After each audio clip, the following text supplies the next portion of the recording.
Un homme disait, l'avantage de dire la vérité, c'est de ne pas avoir à s'en souvenir.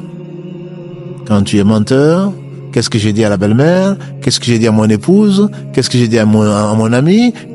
C'est des versions différentes. Et tu es jamais tranquille. Tu penses toujours que quand quelqu'un parle d'une chose, tu penses toujours que tu es visé parce que tu n'as pas la conscience tranquille.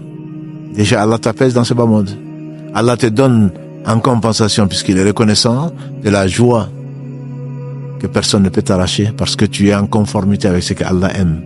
Et Allah te récompense déjà dans ce bas monde avant le delà.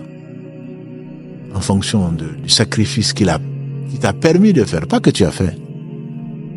Il n'y a que nos péchés qui nous appartiennent. Du sacrifice qu'il t'a permis de faire. Il t'a donné la foi. Il l'a raffermi dans ton cœur, pas à côté.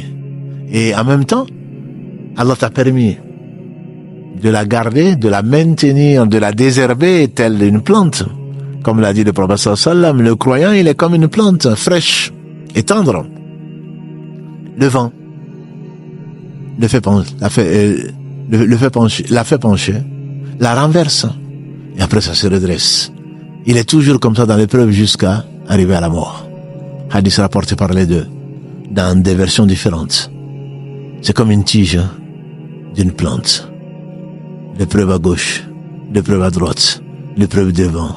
Il tombe parfois, mais il se relève, satisfait de son Seigneur, sachant que son Seigneur lui veut du bien et il ne fait que le meilleur. Et il se redresse jusqu'à ce qu'il rencontre Allah satisfait de lui. Le prophète sallam nous a dit que quand Allah aime son serviteur, il l'éprouve au point que il le rencontre sans aucun péché.